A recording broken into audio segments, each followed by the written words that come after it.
1870s America एक नए industrial revolution के बीच खड़ा था। रेल रोड्स बन रहे थे, फैक्ट्रीज खुल रही थी और एक नई चीज दुनिया को बदलने वाली थी, ऑयल। उस वक्त किसी को नहीं पता था कि इस ऑयल इंडस्ट्री में एक ऐसा आदमी आने वाला है जो सिर्फ रिच नहीं बनेगा, वो हिस्ट्री का पहला बिलियनर बनेगा। उसका नाम था जॉन डी रॉकफेलर। एक ऐसा बिजनेसमैन जिसे कुछ लोग जीनियस कहते हैं और कुछ लोग अमेरिका का सबसे डेंजरस मोनोपोलिस्ट। लेकिन एक सवाल आज भी हिस्ट्री में घूमता है, रॉकफेलर ने इतना पैसा कैसे बनाया और क्या उसका सक्सेस सिर्फ हार्ड वर्क था या रूथलेस स्ट्रैटेजी। आज हम जानेंगे कैसे एक सिंपल बुककीपर ने दुनिया का सबसे पावरफुल बिजनेसमैन बनने का सफर तय किया। Chapter 1, a difficult childhood. John D Rockefeller का जन्म 1839 में न्यूयॉर्क में हुआ था। उसका बचपन बिल्कुल भी इजी नहीं था। उसके फादर विलियम रॉकफेलर एक ट्रैवलिंग सेल्समैन थे जो अक्सर घर से महीनों तक दूर रहते थे। और सच ये है, उनका रेपुटेशन भी अच्छा नहीं था। कई लोग उन्हें कॉन मैन भी कहते थे। रॉकफेलर की मदर एलाइजा रॉकफेलर बिल्कुल ऑपोजिट थी। वो एक्सट्रीमली रिलीजियस और डिसिप्लिन्ड वुमन थी। उन्होंने जॉन को बचपन से एक सिंपल रूल सिखाया, पैसे को रिस्पेक्ट करो, हर पेनी का हिसाब रखो। इसी हैबिट ने रॉकफेलर को बाद में बना दिया फाइनेंस का मास्टर। छोटी सी एज में ही जॉन अपनी पॉकेट मनी का लेजर मेंटेन करता था। कितना कमाया, कितना खर्च किया, कितना बचाया। यही हैबिट उसकी लाइफ का फाउंडेशन बन गई। Chapter 2, the first business. 16 साल की एज में रॉकफेलर को मिला उसका फर्स्ट जॉब, एक स्मॉल ट्रेडिंग कंपनी में। सैलरी सिर्फ 50 सेंट्स पर डे। लेकिन यहां उसने एक इंपॉर्टेंट स्किल सीखी, बिजनेस अकाउंटिंग। वो नंबर्स को सिर्फ कैलकुलेट नहीं करता था, वो उन्हें अंडरस्टैंड करता था। 1859 में रॉकफेलर ने अपना फर्स्ट पार्टनरशिप बिजनेस स्टार्ट किया। ये बिजनेस था ग्रेन और प्रोड्यूस ट्रेडिंग। सिविल वॉर के टाइम अमेरिका में सप्लाई डिमांड का केओस था और रॉकफेलर ने इस केओस को अपॉर्चुनिटी बना लिया। कुछ ही सालों में उसने टेंस ऑफ थाउजेंड्स डॉलर्स कमा लिए। लेकिन उसका रियल एम्पायर अभी शुरू भी नहीं हुआ था। वो आने वाला था ऑयल इंडस्ट्री में। Chapter 3, oil boom. 1859 पेंसिल्वेनिया में एक डिस्कवरी हुई जो दुनिया बदलने वाली थी, ऑयल। ऑयल सडनली बन गया सबसे वैल्यूएबल रिसोर्स। थाउजेंड्स लोग ऑयल इंडस्ट्री में घुस गए। लेकिन एक प्रॉब्लम थी, मोस्ट लोग फोकस कर रहे थे ऑयल ड्रिलिंग पर। रॉकफेलर ने देखा एक और opportunity, oil refining. Crude oil को यूजफुल प्रोडक्ट्स में कन्वर्ट करना, केरोसिन, ल्यूब्रिकेंट्स, फ्यूल। 1863 में रॉकफेलर ने इन्वेस्ट किया अपनी फर्स्ट ऑयल रिफाइनरी में और बस वहीं से शुरू हुआ एक empire. Chapter 4, the birth of Standard oil.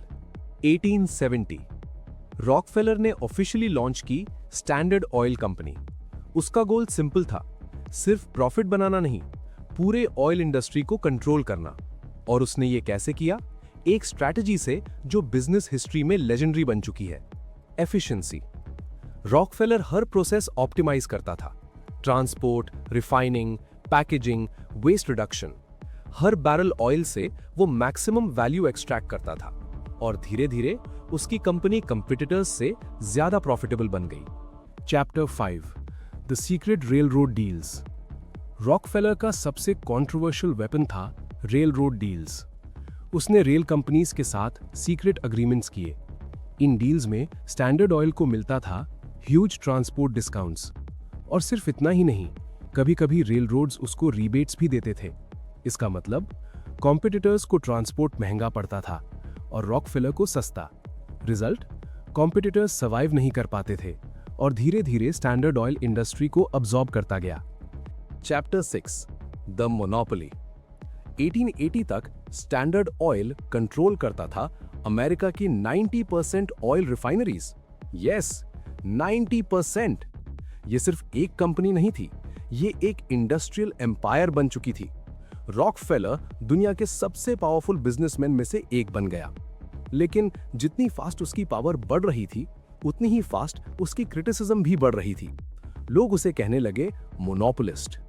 Chapter 7, government versus Rockefeller. 1900s आते आते अमेरिकन गवर्नमेंट ने डिसाइड किया कि स्टैंडर्ड ऑयल टू पावरफुल हो चुकी है और फिर शुरू हुआ एक हिस्टोरिक लीगल बैटल। 1911 में यूएस सुप्रीम कोर्ट ने डिसीजन दिया, स्टैंडर्ड ऑयल को ब्रेकअप करना पड़ेगा। कंपनी को तोड़ दिया गया 34 सेपरेट कंपनीज में। लेकिन आयरनी देखो, रॉकफेलर इन सब कंपनीज में मेजर शेयर होल्डर था, और जब कंपनीज अलग हुई उनका वैल्यू और बढ़ गया, और इसी मोमेंट पर रॉकफेलर ऑफिशियली बन गया हिस्ट्री का first billionaire. Chapter 8, Rockefellers philosophy. Rockefeller सिर्फ बिजनेसमैन नहीं था, वो डीपली रिलीजियस भी था। उसका एक रूल था, इनकम का 10% चैरिटी में देना। उसने डोनेट किए billions dollars, universities, medical research, public health. उसके डोनेशन से बना university of Chicago, Rockefeller foundation और मॉडर्न मेडिकल रिसर्च का foundation. Final chapter, the legacy. Rockefeller 1937 में 97 साल की एज में दुनिया छोड़कर गया, लेकिन उसका इम्पैक्ट आज भी बिजनेस वर्ल्ड में जिंदा है। उसने दुनिया को दिखाया स्केल क्या होता है, एफिशिएंसी क्या होती है और मोनोपोली पावर क्या होती है। आज की कंपनीज Amazon, एप्पल, गूगल सब एक चीज फॉलो करती हैं, डोमिनेंट स्ट्रैटेजी। और ये स्ट्रैटेजी हिस्ट्री में सबसे पहले जिस आदमी ने परफेक्ट की वो था जॉन डी रॉकफेलर, हिस्ट्री का फर्स्ट कंफर्म्ड बिलियनर।